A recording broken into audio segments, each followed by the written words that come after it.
Shri Ram Jai Ram Jai Jai Ram, Shri Ram Jai Ram Jai Jai Ram, Shri Ram Jai Ram Jai Jai Ram, Shri Ram Jai Ram Jai Jai Ram, Shri Ram Jai Ram Jai Jai Ram, Shri Ram Jai Ram Jai Jai Ram, Shri Ram Jai Ram Jai Jai Ram। बोले साहब रामचंद्र महाराज जी की जय। ना आप लोग एक चीज़ सुनते होंगे, एक बार एक गाना आता है और वो गाना मुझे याद नहीं आ रहा, मैं फिल्म के बारे में उतना ज़्यादा कंफर्म नहीं हूँ, लेकिन वो मेरे ख्याल नया दौर का गाना था जिसमें दिलीप कुमार ने गाया था कि जागेगा इंसान ज़माना देखेगा, जागेगा इंसान ज़माना देखेगा। हम सिर्फ उस लाइन को ले रहे हैं, बाकी मुझसे कोई मतलब नहीं इसमें क्या था क्या नहीं था। जागेगा इंसान ज़माना देखेगा तो क्या चीज़ देखेगा? ज़माना क्या देखेगा? ज़माने को हम देखेंगे, ज़माना हमको देखेगा। हमसे ज़माना है या ज़माने से हम हैं, ये दोनों बातें हैं। मैं पुत्र मुझसे है, ये पुत्र से मैं हूँ। परिवार मुझसे है, ये परिवार से मैं हूँ। ये एक ऐसी कंट्रोवर्सी शब्द है जिनके बारे में कई बार संघर्ष चलता है, कई बार संघर्ष चलता है, और नतीजा ये है कि उस सब में एक धम्म की भावना आती और सच के नतीजा तो दूर हो जाता, दंगा पहले शुरू हुआ था। लेकिन इसमें लिखा हुआ है कि जब वो उसमें भी यही था कि कोई स्ट्राइक चल रही किसी कंपनी में, वहाँ पर एम्प्लॉय का सब झंझट है, तो एम्प्लॉयर के भी तो गाना ये गाया गया था कि जागेगा इंसान ज़माना देखेगा। तो वास्तव में हमें देखना कुछ नहीं और दिखाना कुछ नहीं, हमें अपने कर्तव्य के प्रति जागना है, हमें अपनी इस लक्ष्य की प्राप्ति के लिए जागना है। हमें इसलिए जागना है कि यहाँ कोई चीज़ छूट तो नहीं रही। अगर छूट रही तो दिमाग किस काम का भी। कई बार लोग कहते हैं आँखें बटन कुछ ठीक से दिखाई पड़ा, नहीं दिखाई पड़ा तो जाओ भाई आँख का चेक करो। दूसरे लोग कुछ और कह देते हैं कि भाई इसमें ये आँख के होते बंदे हैं। दूसरे लोग कह रहे हैं कि इनको दिन में दिखाई नहीं पड़ता, तो कुछ लोग और कह देंगे अब इनको रात में खूब दिखाई पड़ता। अब इतने बैंक हैं जिनका कोई समाधान नहीं कि रात में क्या चीज़ दिखाई पड़ता। जब रात में काली रात्रि है, घनघोर रात्रि है, चांदनी रात्रि, कैसी भी रात्रि हो, लेकिन जिनके उजाले का जो प्रकाश है उसमें देखना और इसमें देखने में अंतर है। तो वास्तविकता यह है कि हमारे आपके जीवन में जो चीज़ देखने के लिए कहा जा रहा है वो क्या है? देश के हित के लिए प्राण देना है, अपने हित के लिए प्राण देना है, अपने कृतित्व व्यक्तित्व की रक्षा के लिए प्राण देना है, और सब कुछ अगर कहीं पर किसी जगह बलिदान करने की आवश्यकता पड़े तो भी करने के लिए तैयार रहना, यही जागना यही है। आज थोड़ी देर के लिए समझिए, ये राजनीतिक दांव पेच की बात बता रहा हूँ मैं आपको। बंगाल का क्या हालत है? 15 साल तक टीएमसी के राज करने के बाद आखिर में वहाँ से उसको हटना पड़ा, और हटने के बाद जो अब उसके निकल रहे हैं पुलिंदे निकल रहे हैं बड़े बड़े, उसके अंदर से जो होना चाहिए कि सांप बिच्छू निकल रहे हैं, अब उसको देख करके लोग हैरान। अतः जो आदमी था रिटायर मतलब हटने से पहले तक भी उसने कहा कि मैं हमेशा सेवा नहीं दूंगी, मैं यहाँ से नहीं हटूँगी, मैं यहाँ हड़ताल कर दूँगी, मैं यहाँ पर फैलबाजी कर दूँगी सब। तो क्या है, लेकिन नहीं, वहाँ की जनता ने जागेगा इंसान तो क्या होगा? ज़माना देखेगा। किसने देखा? बंगाल को छोड़ करके पूरे राष्ट्र के साथ जितने प्रांत के सारे निवासियों ने, और बांग्लादेश के खुद लोग, बंगाल के खुद सब लोगों ने देखा। तो जो तरक्की है, जो मन मस्तिष्क की जो अंधता है, जिसको कि कभी कभी हम लोग जो है वो जुर्म सहते रहते हैं, जुर्म ढाने वाला ढाता रहता, तो उससे बचने की ज़रूरत है। यही बात विभीषण के साथ लागू थी कि विभीषण को लास्ट मोमेंट तक ये उम्मीद थी कि हमारा भाई मुझको मार कर नहीं पाएगा। एक कुटिया दे दिया है, घंटी हिला करके मैं पूजा पाठ कर रहा, सब कुछ कर रहा, और वो हनुमान जी से मिले तो उसने हनुमान जी ने कहा कि तामस तन का साधन नहीं, प्रोपत प्रीत नहीं, मुझे तो तामसिक शरीर है और भगवान को भजन में जाता नहीं। तो हनुमान जी ने कहा ऐसा कुछ ना करो, शरण गए प्रवाखे तो अपराध विसार।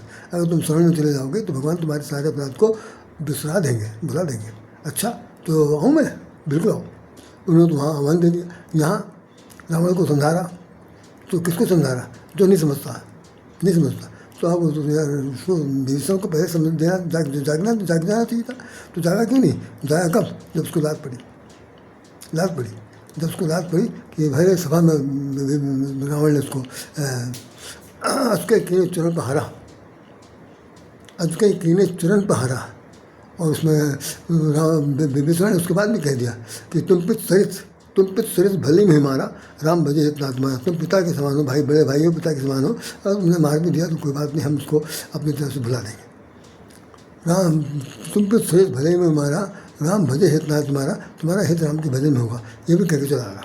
चलो जो भी हुआ अपमानित हुआ आया, लेकिन जाग गया। तो हमारा मतलब मार खाने से नहीं है, लात खाने से नहीं है, किसी के टीका टिप्पणी से नहीं है। हम सिर्फ इतना चाहते हैं कि आप अपने कृतित्व के लिए, अपने व्यक्तित्व के लिए, अपने लक्ष्य के लिए, अपने उद्देश्य के लिए, जिस मोटो को लेकर के हम धरती पर आए हैं और जन कल्याण के लिए, अपने कल्याण के समता जनार्दन के लिए, अपने सगे संबंधियों के लिए या और किसी के लिए नहीं, सब के लिए आए हैं। सबके लिए है। वहाँ जहाँ सार्वजनिकता का बोध होता है, जहाँ में बहुजन हिताय बहुजन सुखाय का बोध होता है, वहाँ पर किसी एक की नहीं चलती। ऐसी स्थिति में जाग जाना बहुत जरूरी है। इसीलिए ये गीत का मैंने बात लिया कि जागेगा इंसान जमाना देखेगा। आखिर में विभीषण यहाँ पर आ गया और भगवान ने उसको अपना लिया। तो भगवान तो अपना तब लेंगे जब पहली चीज़ तो है कि जो बुराई है उससे बचो। बुराई जब तक तुम सहन करते रहोगे तब तक कोई तुम्हारा साथ नहीं देगा। तो हम लोग बुराई सहन करना बंद करें, बुराई सहन करना बंद करें और अच्छाई की तरफ चलते समय जो रोड़ा आ रहा है उसके लिए हम लोग एकचित्त हों, एकाग्रचित्त हों, समूह में एकता इकट्ठा करें और सबका बहुमत ग्रहण करें, तब कुछ होगा। रामचंद्र जी ऐसे लंका नहीं जीत लिया, उन्होंने बहुमत इकट्ठा किया और बहुमत में कोल भिन्न बनवासी ये सब आए, अंदर बंदर आए, कोई ऐसा बचा नहीं जिसको उन्होंने न लिया हो। तब उसके बाद कहा, सब उनके बाद सब बनने के बाद ये कि सबका सम्मत लिया, फिर कोई ये नहीं कह सके इनको छोड़ दिया।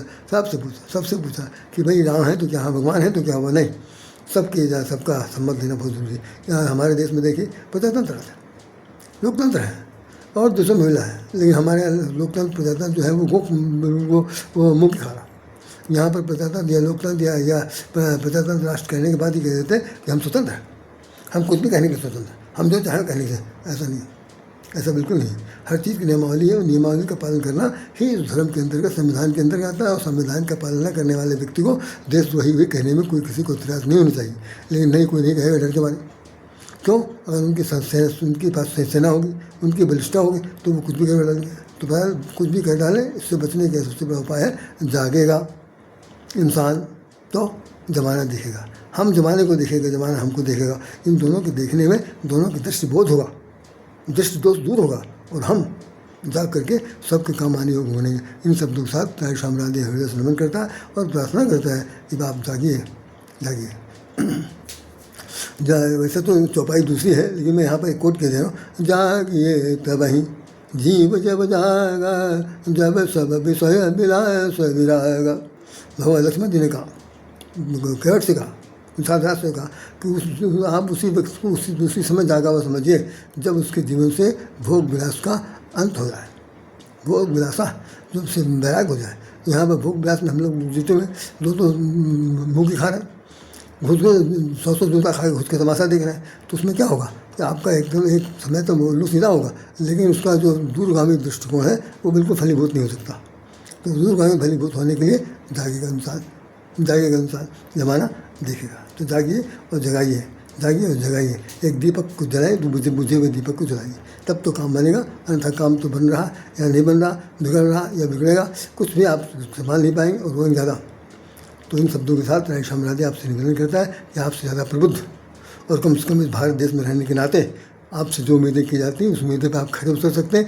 यही सबसे बड़ी उम्मीद की जाती है। इन उम्मीद के साथ हमारा देश आज भी आपके ही कंधों पर है, तो उस कंधे को मजबूत रखना भैया। हाँ, इन शब्दों के साथ राय श्याम राधे हृदय से नमन करता है। जय श्री राम, जय श्री कृष्ण, जय श्री राधे। जय भारत देश हमारा है, हम भारत से प्यारा है, प्राणों से प्यारा है। जय श्री राम, जय श्री कृष्ण, जय श्री राधे।